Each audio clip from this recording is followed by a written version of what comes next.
গোপাল দাদু তো আমাদের ধরতেই পারে না।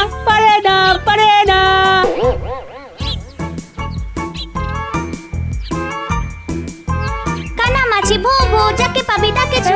বাবা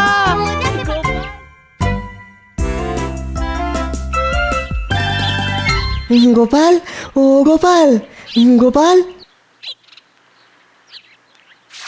আরে বিজ্ঞানী যে, বলো বলো। মহারাজের বড় বিপদ গোপাল, তুমি বাঁচাও মহারাজকে। কেন কেন, কি হলো মহারাজের? দেখতে পাচ্ছ উজিরের হাতে দুটো সাদা ফুলের মালা আছে, এর মধ্যে একটা আসল ফুলের মালা, আরেকটা কাগজের ফুলের মালা। তোমাকে শুধু গন্ধ শুকে চিনতে হবে কোনটা আসল ফুলের মালা। তবে একটা শর্ত আছে কৃষ্ণচন্দ্র, তোমাকে এই কাজটা করতে হবে মালা থেকে 10 হাত দূরে দাঁড়িয়ে। তোমার হাতে আজকের দিনটা সময়, আজকের মধ্যে গন্ধ শুকে আসল আর নকল ফুলের মালার তফাৎ করতে না পারলে আমি তোমার গর্দান নেবো, এই আমি বলে দিলাম। পেয়েছি একটা সুযোগ। ঠিক আছে বিজ্ঞানী, আমি যাব, কিন্তু গোপাল সেজে নয়, ছদ্মবেশে। আর শুধু নবাব বাহাদুরকে নয়, যে আমার বাড়িতে ফুল রেখে গেছে তাকেও গোপাল আচ্ছা করে শিক্ষা দেবে।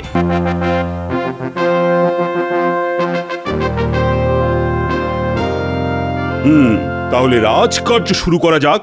বলো পণ্ডিত, বলো, সবার প্রথমে তুমি শুরু করো।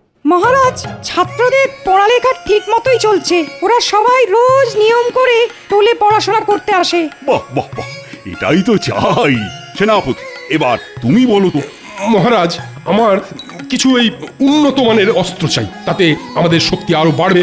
পাশের রাজ্য আমাদের আক্রমণ করার আগে দুবার ভাববে মহারাজ। কি দরকার বেকার পয়সা খরচা করে অস্ত্র কেনার? তার চেয়ে আপনি বরং কৃষ্ণনগরের চারপাশে উঁচু পাঁচিল তুলে দিন মহারাজ। পাশের রাজ্যের সৈন্যরা আর কৃষ্ণনগরে ঢুকতে পারবে না।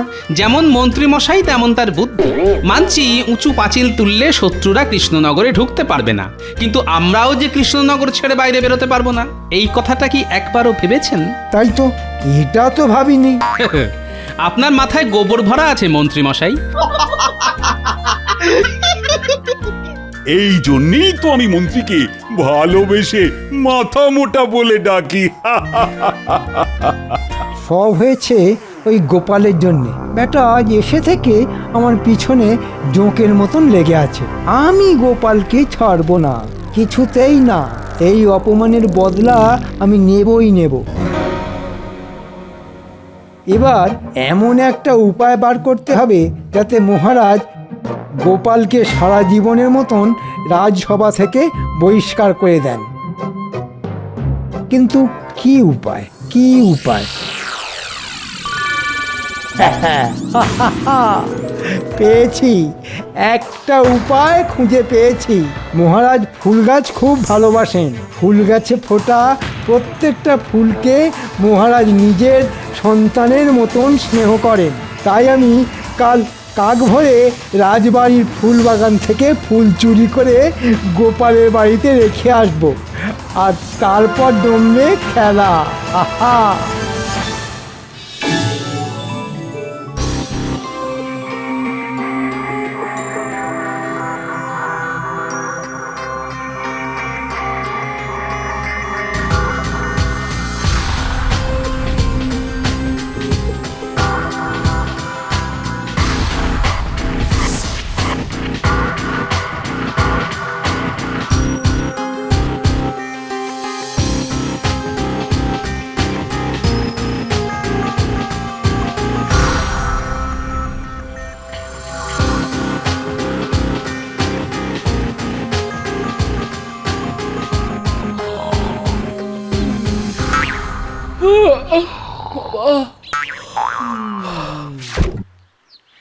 যাই, এই বেলা বাসি কাপড় ছেড়ে ফুল তুলে ঠাকুর পুজোটা সেরে নি, তারপর রান্না চাপাবো খন।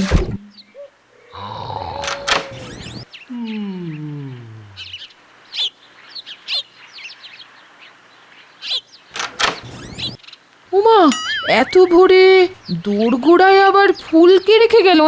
এ নিশ্চয় পুটির কাজ। হ্যাঁ,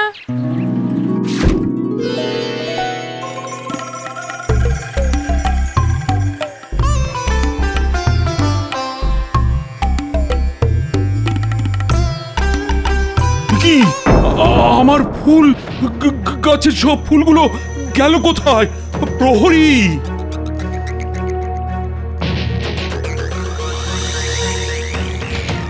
বলুন মহারাজ। এই আমার গাছের ফুলগুলো গেল কোথায়? কে তুলে নিয়ে গেল? হ্যাঁ হ্যাঁ, তাই তো, সকাল থেকে তো আমি এখানেই আছি মহারাজ। কই কাউকেই তো ঢুকতে দেখলাম না। তবে ফুলগুলো উড়ে গেল নাকি? ছত্ত সব! কি হলো মহারাজ, কি নিয়ে এত চিন্তা করছেন আপনি? আর বলো না মন্ত্রী, আজ সকালে উঠে দেখি রাজবাড়ির ফুল বাগান থেকে সব ফুল চুরি হয়ে গেছে। সে কি, চোরের এত বড় সাহস রাজবাড়ির ভিতর থেকে ফুল চুরি করে? হ্যাঁ, না না, এ চোর যে সে চোর নয়। আমার মনে হয় এটা রাজসভার কোনো সদস্যের কাজ। সে কি, এরকম কাজ কে করবে বলো দেখি? কেন মহারাজ, গোপাল। আমার মনে হয় গোপাল ভোরবেলা উঠে ফুল চুরি করেছে, তাইও এখনো পড়ে পড়ে ঘুমোচ্ছে। না না, গোপাল এমন কাজ করতেই পারে না। কেন পারে না শুনি? গোপাল কি সব কাজ আপনাকে জানিয়ে করে? মহারাজ এক্ষুনি চলুন গোপালের বাড়িতে, তাহলেই চোর হাতে নাতে ধরা পড়বে। হ্যাঁ, গোপালের বাড়িতে? আচ্ছা বেশ, তুমি যখন বলছো তখন চলো দেখি একবার।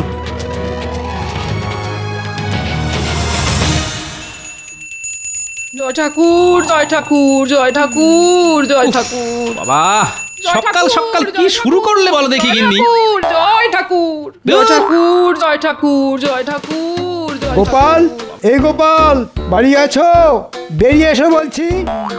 দেখেছেন মহারাজ, ধরা পড়ার ভয়ে গোপাল ঘরের ভিতর লুকিয়ে বসে আছে। চলুন মহারাজ, আমরা ভিতরে যাই।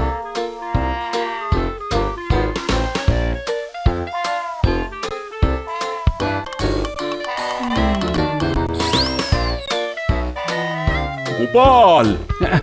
মহারাজ, আপনি? শুধু মহারাজ নয়, আমিও এসেছি। ওই দেখুন মহারাজ, কত ফুল।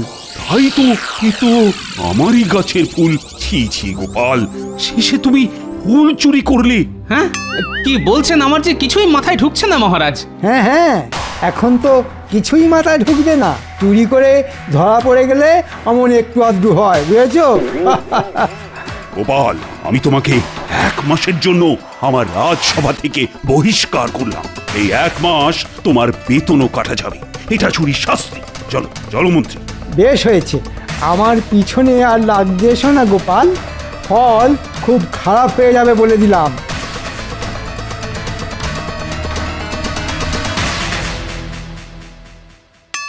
গিন্নি, এই ফুলগুলো এলো কোথা থেকে শুনি? আজ সকালে ঘুম থেকে উঠে দেখি এই ফুলগুলো সদর দরজার সামনে পড়ে আছে, তাই তো আমি এগুলো তুলে এনে পুজোয় বসলাম। এই সত্যি বলছি, বিশ্বাস করো। আমি তো বিশ্বাস করলাম গিন্নি, কিন্তু মহারাজ করলেন না। আমার মনে হয় এইসব ওই শুটকো মন্ত্রীটার কাজ। এবার কি হবে? সেটাই তো, কিছু একটা উপায় খুঁজে বার করতেই হবে গিন্নি।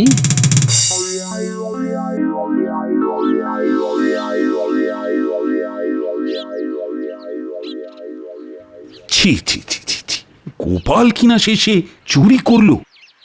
মহারাজ, মন্ত্রী যে, আমি আগামীকাল মুর্শিদাবাদে যাচ্ছি নবাব বাহাদুরের সঙ্গে দেখা করতে। তুমি এদিকটা বরং সামলে নিও। ফিরে এসে আমি গোপালের একটা ব্যবস্থা করব। ওকে ফুল চুরির ক্ষতিপূরণ দিতে হবে। আপনি কোনো চিন্তা করবেন না মহারাজ, আমি সব সামলে নেব।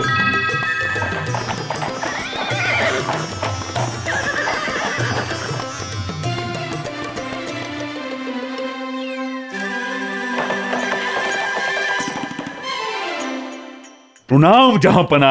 এসো এসো কৃষ্ণচন্দ্র, আমি এতক্ষণ তোমার জন্যই অপেক্ষা করছিলাম। কেমন আছেন আপনি নবাব বাহাদুর? হ্যাঁ, দিব্যি আছি, আমি দিব্যি আছি।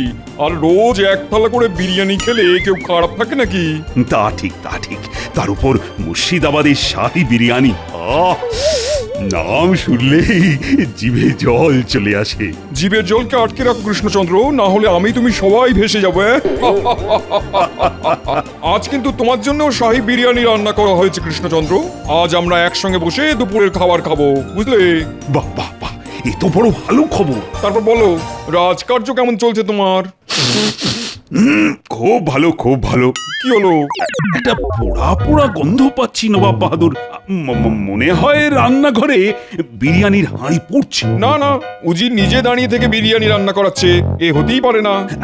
আপনি বরং একবার দেখেই আসুন নবাব বাহাদুর, আমি কিন্তু পোড়ার গন্ধ পাচ্ছি। ঠিক আছে, তুমি যখন বলছো তখন যাচ্ছি। তুমিও চলো আমার সঙ্গে।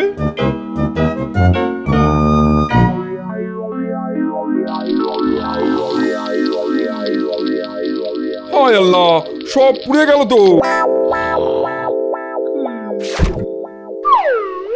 কে কে কে কে এই মরকট, এখানে শুয়ে ঘুমানো হচ্ছে আর ওদিকে বিরিয়ানি পুড়ে যে ছাই হয়ে গেল। এই রে, চোখটা একটু লেগে এসেছিল জাহাপানা, তাই মানে খামোশ!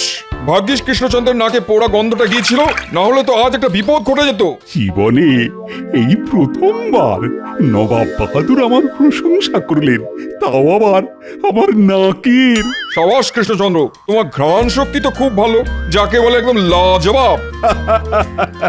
তা আপনি ঠিকই বলেছেন নবাব বাহাদুর। দূর থেকে আমি গন্ধ শুঁকে বলে দিতে পারি কোন বাড়িতে কি রান্না হচ্ছে।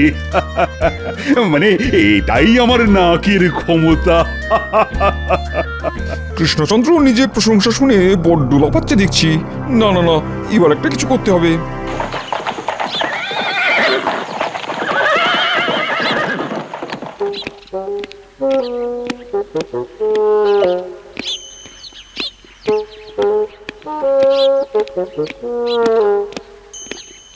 কি বুঝলে উজির? আজ বিরিয়ানিটা পুড়ে গেল। দূর মতামোটা, কৃষ্ণচন্দ্র নিজের মুখে স্বীকার করেছে ও নাকি দূর থেকে গন্ধ শুকে বলে দিতে পারে কোন বাড়িতে কি রান্না হচ্ছে। এবার আমি কৃষ্ণচন্দ্রের ঘ্রাণ শক্তির পরীক্ষা নেবো আর এমন ব্যবস্থা করব যাতে কৃষ্ণচন্দ্র কিছুতেই জিততে না পারে। বুঝেছি জাহাপানা, বুঝেছি। উজির, আমি কালই কৃষ্ণনগর যাব, কিন্তু তার আগে মহারাজ, এবার আপনি গোপালের একটা ব্যবস্থা করুন। ওকে শুধু 1 মাসের জন্য বহিষ্কার করলে শাস্তিটা বড্ড কম হয়ে যাবে। ঠিক ঠিক বলেছ মন্ত্রী, গোপালকে ক্ষতিপূরণ বাবদ 10 মোহর দিতে হবে। এবার ঠিক আছে মহারাজ। নবাব বাহাদুর, আপনি তোমার পরীক্ষা নিতে এলাম কৃষ্ণচন্দ্র। পরীক্ষা? কিসের পরীক্ষা নবাব বাহাদুর? গতকাল তুমি কি বলেছিলে মনে আছে? বলেছিলে তুমি নাকি দূর থেকে গন্ধ শুকে বলে দিতে পারো কোন বাড়িতে কি রান্না হচ্ছে। বড্ড দিমাগ হয়েছে তোমার নিজের ঘ্রাণ শক্তির উপরে, তাই তোমাকে আমার কাছে পরীক্ষা দিয়ে প্রমাণ করতে হবে সেটা। সে কি? কিন্তু কিভাবে সেটা প্রমাণ করব নবাব বাহাদুর? এই তো আমি সব ব্যবস্থা করে নিয়েই এসেছি। দেখতে পাচ্ছ উজিরের হাতে 2টো সাদা ফুলের মালা আছে, এর মধ্যে একটা আসল ফুলের মালা, আরেকটা কাগজের ফুলের মালা। তোমাকে শুধু গন্ধ শুকে চিনতে হবে কোনটা আসল ফুলের মালা। ও, এই ব্যাপার। তবে একটা শর্ত আছে কৃষ্ণচন্দ্র, তোমাকে এই কাজটা করতে হবে মালা থেকে 10 হাত দূরে দাঁড়িয়ে। হ্যাঁ নয় হ্যাঁ, তোমার হাতে আজকের দিনটা সময়। আজকের মধ্যে গন্ধ শুকে আসল আর নকল ফুলের মালার তফাৎ করতে না পারলে আমি তোমার গর্দান নেবো, এই আমি বলে দিলাম। চলো উজির, আজ কৃষ্ণচন্দ্রের গর্দান নিয়েই তবে মুর্শিদাবাদে ফিরবো। চলুন চলুন জাহাপানা, চলুন।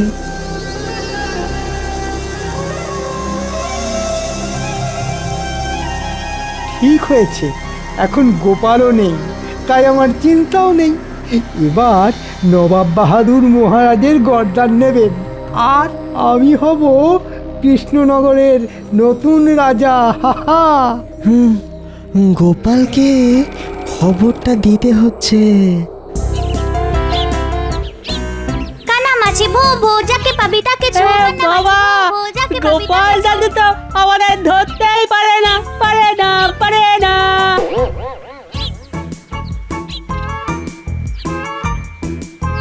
কানামাছি ভো ভো, যাকে পাবি তাকে ছো। বাবা,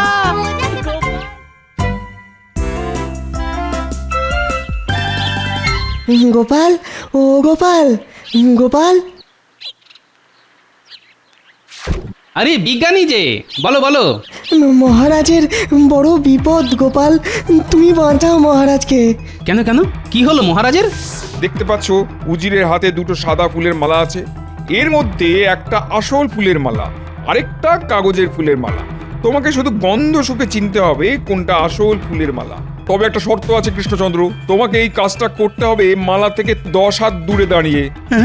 তোমার হাতে আজকের দিনটা সময়। আজকের মধ্যে গন্ধ শুকে আসল আর নকল ফুলের মালার তফাৎ করতে না পারলে আমি তোমার গর্দান নেবো, এই আমি বলে দিলাম। পেয়েছি একটা সুযোগ। ঠিক আছে বিজ্ঞানী, আমি যাব, কিন্তু গোপাল সেজে নয়, ছদ্মবেশে। আর শুধু নবাব বাহাদুরকে নয়, যে আমার বাড়িতে ফুল রেখে গেছে তাকেও গোপাল আচ্ছা করে শিক্ষা দেবে।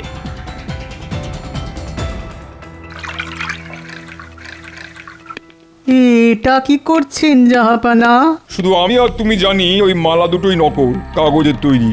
কিন্তু কৃষ্ণচন্দ্র জানে এর মধ্যে একটা মালা আসল, আর ওকে সেটাই খুঁজে বার করতে হবে। তাই কৃষ্ণচন্দ্রকে চমকে দেওয়ার জন্য দুটো মালাতেই আচ্ছা করে ফুলের গন্ধের আঁতর মাখিয়ে দিয়েছি।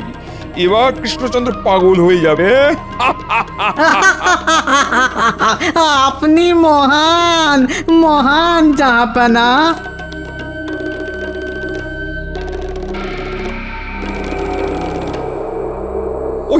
ওই তো কৃষ্ণচন্দ্র এসে গেছে। এসো কৃষ্ণচন্দ্র, এসো এসো, নাও নাও নাও। এবার গন্ধ শুকে বলো দেখি কোনটা আসল মালা আর কোনটা নকল। ইয়ে মানে চেষ্টা করে দেখি একবার তাহলে। আহ, এই মালাটা থেকে তো ফুলের সুগন্ধ পাচ্ছি। আমার মনে হয় এই মালাটাই আসল। দাঁড়ান দাঁড়ান, আগে আর একটা মালার গন্ধ তো শুঁকে দেখুন।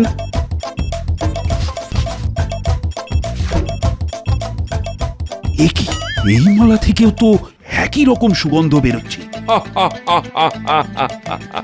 কৃষ্ণচন্দ্র এবার ফাঁদে পড়েছে। আমাকে আরেকটু সময় দিন নবাব বাহাদুর। আজকের মধ্যে তোমাকে আসল মালাটা খুঁজে বার করতেই হবে কিন্তু কৃষ্ণচন্দ্র। সবে তো সকাল, এখনো তোমার হাতে সন্ধে পর্যন্ত সময় আছে।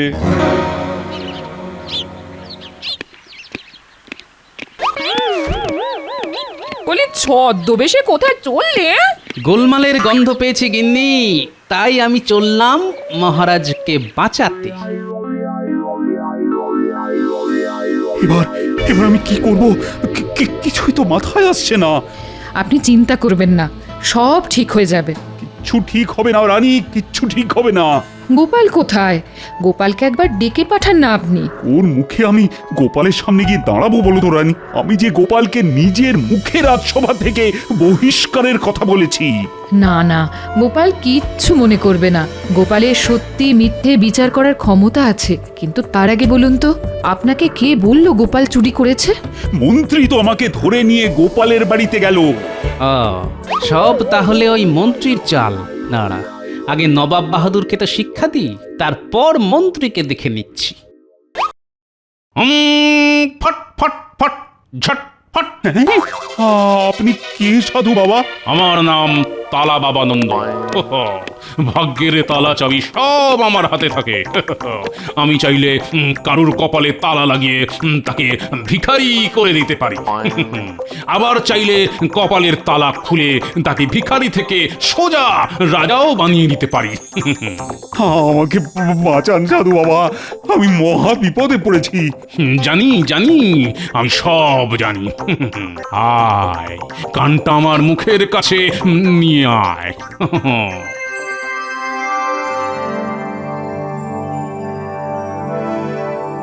বাহ বাবা বাহ, এ তো দারুণ উপায়। যা গিয়ে নবাবের মুখের উপর জবাব দিয়ে আয়। ততক্ষণে আমি তোর ঘরে তোর পালঙ্কে শুয়ে একটু বিশ্রাম নিয়ে নি। হ্যাঁ, এমন সাধু বাবা তো আগে দেখিনি। আজ থেকে আপনি আমাকে নিজের দলে নিন নবাব বাহাদুর। আমাকে একটা সুযোগ অন্তত দিন।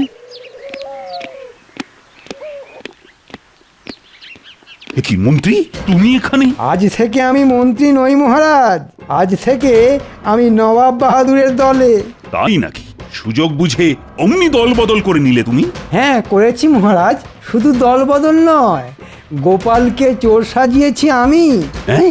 আমি নিজে রাজবাড়ি থেকে ফুল চুরি করে গোপালের ঘরের সামনে রেখে এসেছিলাম, আর বেচারা গোপালটা শাস্তি পেল কোনো দোষ না করে। কি কৃষ্ণচন্দ্র, সময় কিন্তু কমে আসছে, তাড়াতাড়ি করো। আমি তৈরি নবাব বাহাদুর। প্রহরী,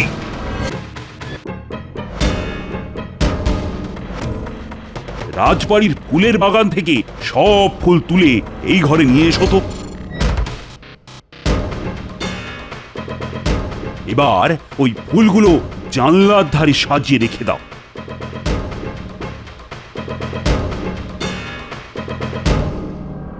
বুঝি, এবার তুমি এই মালা দুটো ওই ফুলগুলোর পাশে আলাদা আলাদা করে রেখে দাও।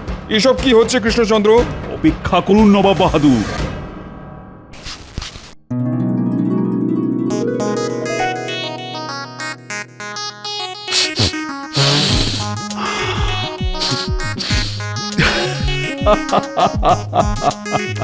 নবাব বাহাদুর, এই মালা দুটোই নকল, দুটোই কাগজের ফুলের তৈরি। হ্যাঁ, বলো কি? এটাই আমার উত্তর নবাব বাহাদুর। এবার আপনি বলুন, আমি ঠিক না ভুল? এ কি হলো জাহাবানা? রাজা কৃষ্ণচন্দ্র কি করে সত্যিটা বলে দিল? সেটাই তো আমি ভেবে পাচ্ছি না। হ্যাঁ, মহারাজ জিতে গেলেন। মহারাজ, আমি আপনার মন্ত্রী মহারাজ, শুধু আপনার মন্ত্রী, আমাকে ক্ষমা করে দিন। না না না, মহারাজ আপনাকে ক্ষমা করলেও আমি আপনাকে এত সহজে ছাড়ব না মন্ত্রী মশাই। আমি জানি আপনি আমাকে ইচ্ছে করে চোর সাজিয়েছেন। কে কে তুমি? হ্যাঁ, গোপাল। গোপাল, তুমি? হ্যাঁ মহারাজ, আপনার বিপদ শুনে আর ঘরে বসে থাকতে পারলাম না। আমি সত্যি ফুল চুরি করিনি মহারাজ। থাক গোপাল, থাক। আমি সব জানি। মন্ত্রী নিজের মুখে সব স্বীকার করছে। কি হলো? ওনারা অমন করে ছুটে পালালেন কেন?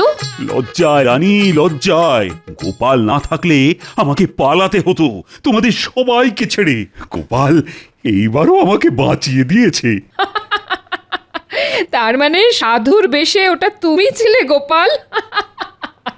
কিন্তু গোপাল সাধু সেজে আপনার কানে কি এমন মন্ত্র দিল আমাকেও একটু বলুন। খুব সোজা রানী। গোপাল বলল, মৌমাছি আর প্রজাপতি একমাত্র আসল ফুলের উপরই বসে মধু সংগ্রহের জন্য। ব্যাস, অমনি আমার কাছে সবটা জলের মতো পরিষ্কার হয়ে গেল। নবাব বাহাদুর যে দুটো মালা সঙ্গে করে নিয়ে এসেছিলেন সেই দুটোই কাগজের তৈরি, আর তাতে একবারের জন্য প্রজাপতি আর মৌমাছি বসেন। যেমন গোপাল তেমন তার বুদ্ধি।